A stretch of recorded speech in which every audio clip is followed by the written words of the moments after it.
Bonsoir à vous, nous sommes ravis de vous retrouver encore ce soir dans cette session d'enseignement qui parle sur le Saint-Esprit vu que c'est une semaine spéciale dédiée à la Pentecôte. Alors nous avons le réel plaisir de recevoir le pasteur Piero Panda qui est un homme de Dieu qui est en train de chapeauter l'église assemblée de rachetés. Avec lui nous allons parler sur ces grands thèmes, le baptême du Saint-Esprit. Sans plus tarder, je dis d'abord bonsoir à l'homme de Dieu. Bonsoir, Papa Mephi. Et nous disons aussi bonsoir à tous les auditeurs que nous suivons de partout, ils seront disséminés. Merci beaucoup. Nous vous disons merci de nous avoir accordé cet entretien. Commençons directement par la première question, c'est de savoir qui est le Saint-Esprit, parce que pour certains, le Saint-Esprit c'est une colombe. Quand on parle du Saint-Esprit, il a l'image d'une colombe. Pour d'autres, le Saint-Esprit, c'est le feu. Alors, que dit la Bible par rapport à la personne du Saint-Esprit? Oui, merci beaucoup pour la question. J'aimerais d'emblée commencer par un verset qui est trop connu, trop utilisé. C'est Joël chapitre 2, le verset 28 jusqu'au verset 29. Oui. Il dit ceci: après cela, je répandrai mon esprit sur toutes les chairs. Vos fils et vos filles prophétiseront, vos vieillards auront des songes, vos jeunes gens des visions. Même sur les serviteurs et sur les servantes, dans ces jours-là, je répandrai mon esprit.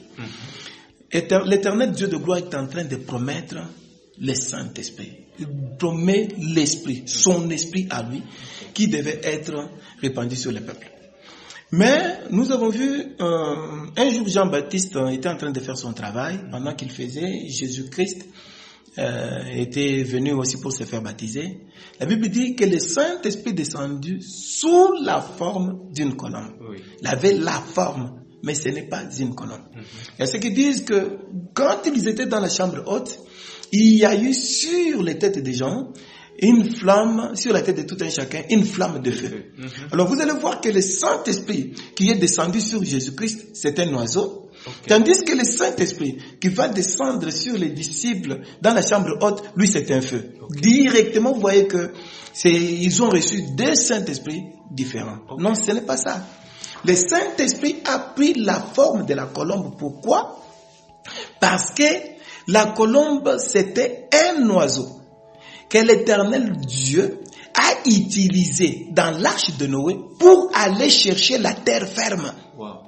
Vous voyez, quand Dieu a envoyé la colombe pour aller chercher la terre ferme, elle est venue.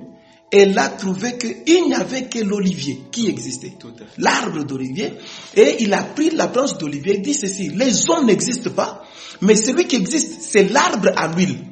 Or, l'arbre à l'huile, c'est Dieu lui-même. Il dit sur la terre partout, il n'y a personne, seulement l'arbre à l'huile. Alors maintenant, on lui dit de partir pour la seconde fois.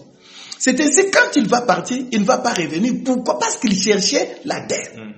C'est ainsi, quand Jésus va sortir des eaux, comme la colombe cherchait la terre et que Jésus était une terre, c'est ainsi que le Saint-Esprit va prendre la forme de la colombe pour dire que la terre que vous étiez en train de chercher pour poser l'arche, la terre que vous cherchez pour être en sécurité, cette terre-là, c'est cet homme. Amen.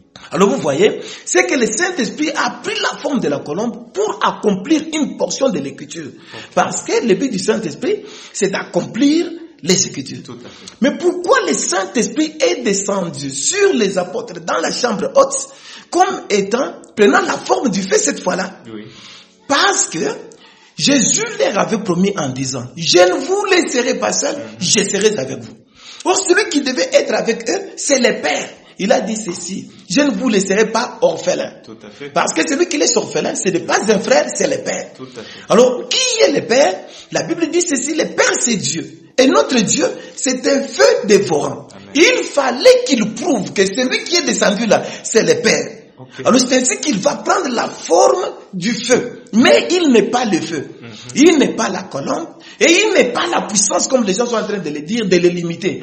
Parce que la Bible dit, dans 2 Corinthiens chapitre 3, verset 16 à 17, l'Écriture est en train de dire que le Seigneur, c'est l'Esprit. Et là où il y a l'Esprit du Seigneur, il y a la liberté. Or, le Seigneur qui est l'Esprit, en matière du Seigneur, nous avons qu'un seul Seigneur, c'est Dieu de gloire. Alors, pour dire ceci, le Saint-Esprit, c'est Dieu lui-même. Et il accepte de se départager dans tout un chacun Celui qui a reçu le Saint-Esprit, il a reçu Dieu dans sa totalité à l'intérieur de lui. Amen. Gloire au Seigneur. Merci pour cette merveilleuse réponse. La deuxième question. Comment peut-on recevoir le Saint-Esprit puisque nous voyons des gens faire des manœuvres, mettre de l'huile sur les têtes des gens pour dire « recevez le Saint-Esprit ». Oui, la Bible dit « rien de nouveau ne se crée, Dieu ramène ce qui était ». Okay. Pour recevoir le Saint-Esprit dans ces temps où nous sommes, j'ai beaucoup aimé Jésus, il se tient avec les disciples, il souffle sur eux, il dit « recevez le Saint-Esprit ». Mais aucun d'eux n'a reçu le Saint-Esprit. Aucun d'eux. Et il dit même à Pierre, parce que recevoir le Saint-Esprit, c'est la totale correction. Le Saint-Esprit, quand il reçoit le Saint-Esprit, c'est là où la conversion commence. Oui. Une personne ne peut pas se convertir si le Saint-Esprit n'a pas agi. Okay.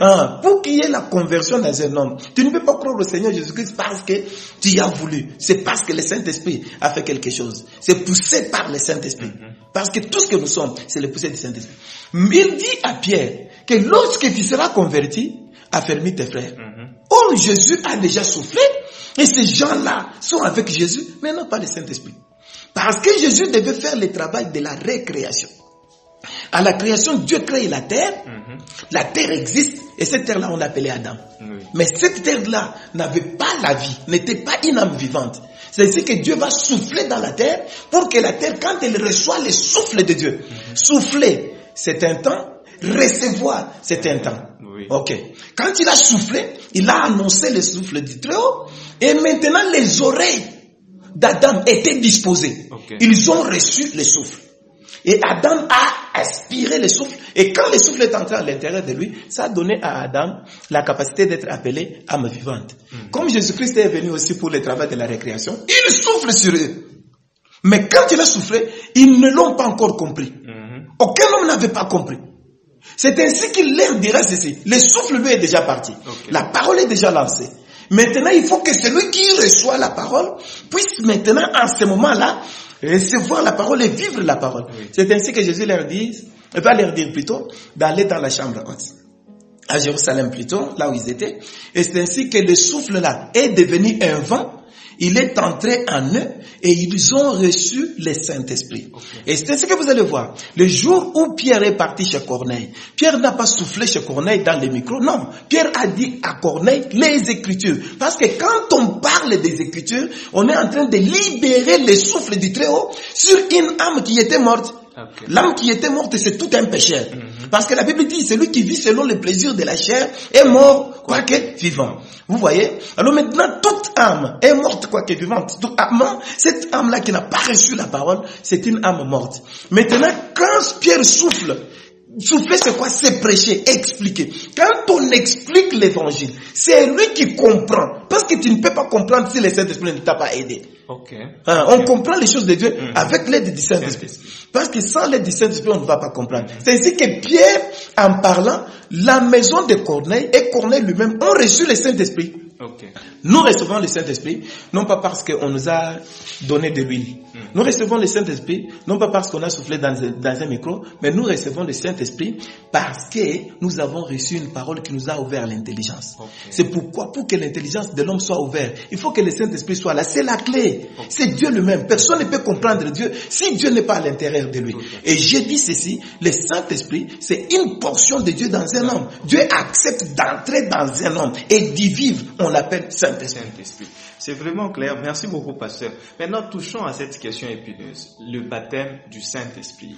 On a vu toutes sortes de cérémonies. Des gens être plongés dans l'eau, d'autres traversant le feu pour dire c'est ça le baptême du Saint-Esprit. D'autres disent si tu parles en langue, maintenant tu es baptisé du Saint-Esprit.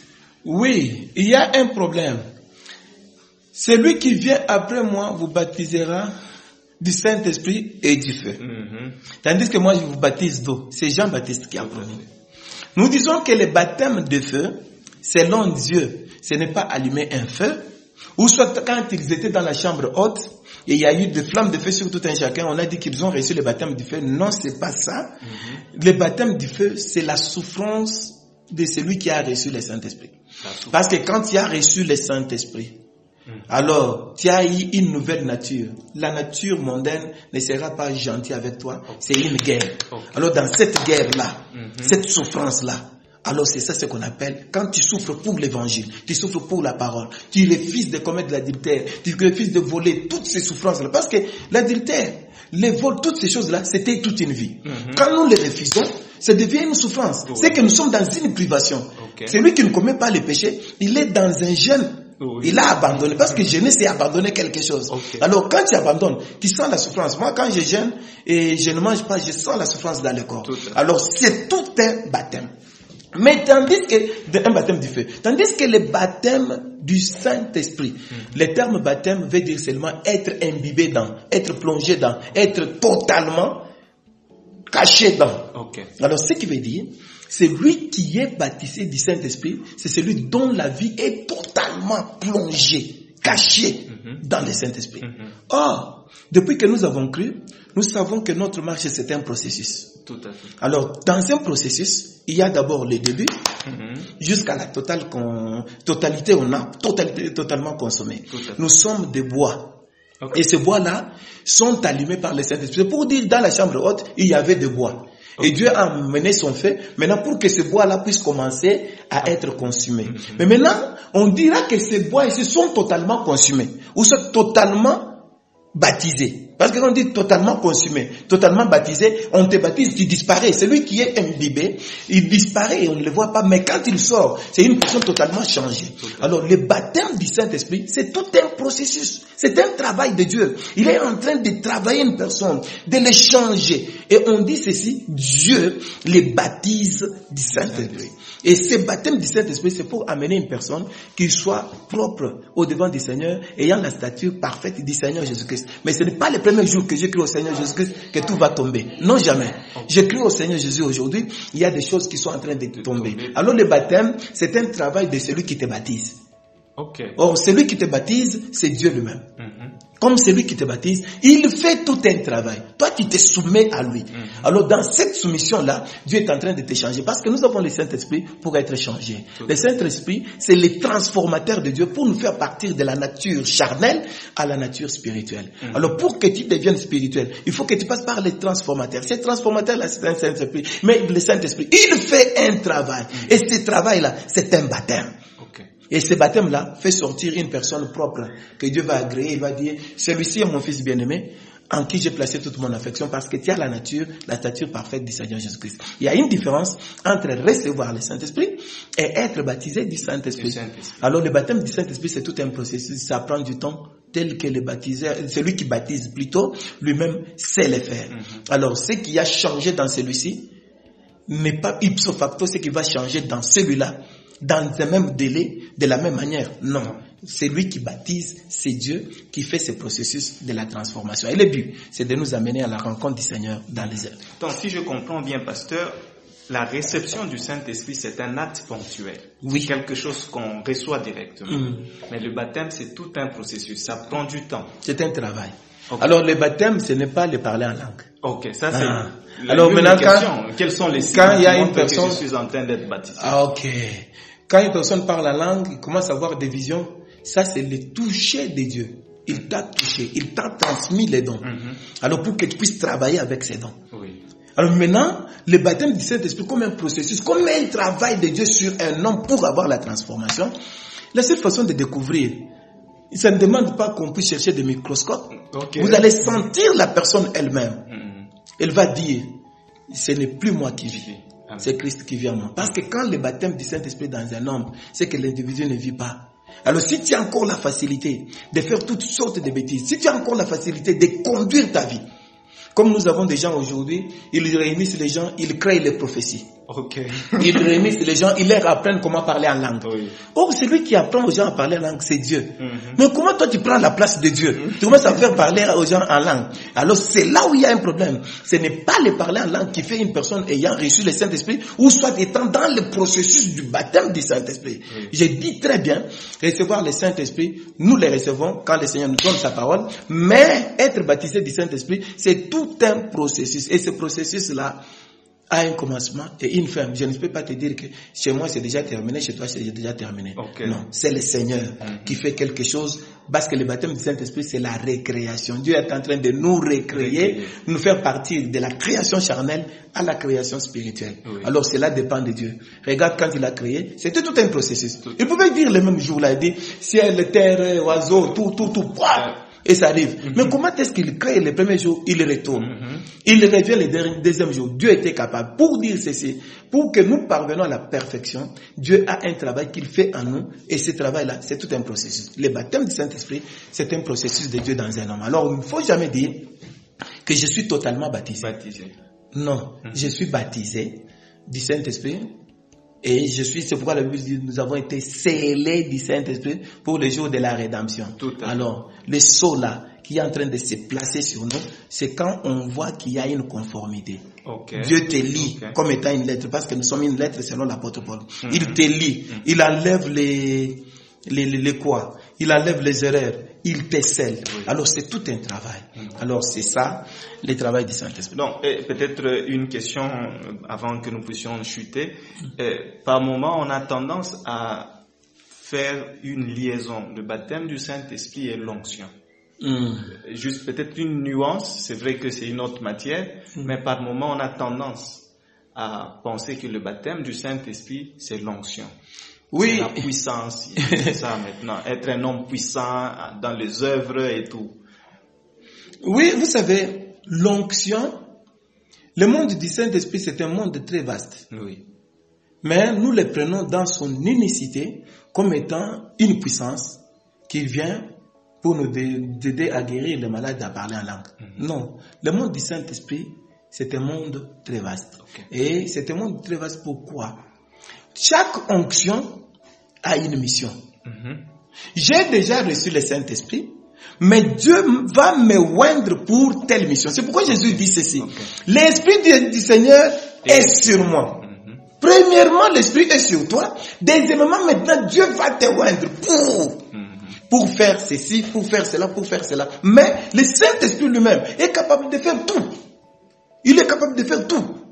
Il n'est pas limité. Mais tandis que l'onction que nous recevons par rapport à la mission que nous avons est limitée par rapport à la mission. C'est pourquoi Jésus dit, il m'a envoyé pour annoncer la bonne nouvelle, pour délivrer les malades, guérir les malades, pour délivrer les captifs, ainsi de suite. Il explique. Alors, nous disons ceci. C'est pourquoi l'apôtre Paul dit, ne vous enivrez pas de vin, mais soyez remplis du Saint-Esprit. Là, nous entrons dans une autre dimension où le Saint-Esprit doit nous remplir, nous recharger, nous renouveler pour le travail que Dieu nous a donné. Mais pour le Saint-Esprit, nous l'avons déjà eu une seule fois pour toutes. Le Saint-Esprit, on le reçoit une seule fois pour toutes. Pas deux fois, pas trois fois. Non, on le reçoit une seule fois. Tandis que l'onction par rapport à la mission, par rapport au travail. Plus nous évoluons, plus Dieu nous donne une charge. Et chaque charge que Dieu donne doit avoir une puissance qui doit t'aider à remplir cette charge-là. C'est pourquoi, en matière de l'onction, chaque jour, Dieu renouvelle par rapport à la mission. À chaque moment que nous en avons besoin, Dieu les renouvelle. Mais le Saint-Esprit, lui, il nous scelle, il nous donne le Saint-Esprit une fois pour toutes, et il commence à faire. Vous savez comment Dieu fait? Il nous donne le Saint-Esprit pour travailler sur nous, et il nous donne l'onction du Saint-Esprit pour que nous puissions travailler aussi sur les autres. Lui, il travaille sur nous, nous travaillons sur les autres. C'est le travail que Dieu fait au même moment, à l'intérieur et à l'extérieur. Donc, si je comprends bien, le travail que Dieu effectue sur nous, c'est ce que nous pouvons résumer par le baptême du Saint-Esprit. Le baptême du Saint-Esprit. Le baptême du Saint-Esprit, c'est un travail de Dieu sur l'homme. Tandis que l'onction que nous avons, c'est un travail de Dieu pour les autres. Parce que nous recevons les onctions du Saint-Esprit, non pas pour nous, pour les autres. Toute connaissance que Dieu nous donne, c'est pas pour nous, c'est pour les autres. Alors parce que nous sommes là pour les autres. Mais pour nous-mêmes, Dieu fait un travail. Mais Dieu fait ce travail-là par quoi? Par la parole. La force du baptême du Saint-Esprit, c'est la parole. Quand une personne n'est pas connectée à la parole de Dieu, il faut douter de son baptême du Saint-Esprit. Son changement. Tout à fait. Quand je parle du baptême du Saint-Esprit, je parle du changement. Un pain qui était sec, imbibé dans l'eau, il sort, il a une dimension différente de la dimension qu'elle avait été petite. Et c'était un petit pain plutôt. Et mais l'eau le gonfle, le change. Alors le travail là de l'eau, le travail là du Saint-Esprit, ça c'est un travail qui nous transforme. Mais pour que ça nous transforme, il faut que nous soyons à la chaleur de la parole. Une personne qui s'éloigne de la parole, mais qui est tout près des choses de ce monde, il n'a pas le travail du baptême du Saint-Esprit à l'intérieur de lui. Il peut avoir la chaleur du Saint-Esprit, cette chaleur-là où les gens parlent en langue. Si je me retrouve dans un endroit où il y a une forte onction, je vais avoir des sensations, parce que le Saint-Esprit crée aussi des sensations. Mais en réalité, je ne l'ai pas. Je ne l'ai pas, j'ai la chaleur. Il y a des gens qui ont cette chaleur-là et ils n'en ont pas. Alors c'est pourquoi il faut que Dieu te saisisse. Il te saisit par sa parole, parce que c'est poussé par le Saint-Esprit que les hommes ont parlé de la parole de Dieu. Et toute écriture est inspirée de Dieu. Alors tu ne peux pas avoir le Saint-Esprit sans écriture. C'est là où je défie quiconque qui peut me dire, il parle en langue, il voit des visions, il prophétise, mais en matière de la parole, il ne connaît rien. Ah non. Non. Papa, l'écriture dit, ça c'est Jésus, mon frère, mes filles. Jésus lui-même dit ceci, j'ai beaucoup de choses à vous dire, vous ne pouvez pas les retenir. Mais, lorsque le Saint-Esprit sera venu, il vous rappellera toutes choses. La première mission du Saint-Esprit dans la vie d'une personne, c'est de ramener l'homme à la connaissance de la parole, à l'amour de la parole, à la recherche de la parole. Parce que c'est ça la chose qu'Adam avait perdue dans le jardin d'Éden, l'arbre de vie. Or, l'arbre de vie, c'est la parole. La seule chose qu'il avait perdue. Mais maintenant, le Saint-Esprit te ramène dans ton arbre de vie les choses que tu avais perdues. Alors, nous disons au peuple de Dieu, le baptême du Saint-Esprit est fonction de l'écoute de la parole de Dieu. Ça, c'est formidable. Je pense que on va clôturer notre émission par ici, mais ce n'est pas la fin. Nous disons merci au pasteur. Peut-être un petit mot de conclusion superficielle. Bon, d'une manière superficielle, je dirais à tous les nôtres qui nous suivent de partout, nous ne pouvons pas servir Dieu selon nos principes. Nous avons hérité des principes, nous avons hérité des traditions, nous avons hérité des raisonnements des hommes, qui ne sont pas les raisonnements de Dieu. Alors, tu parles en langue, c'est mieux.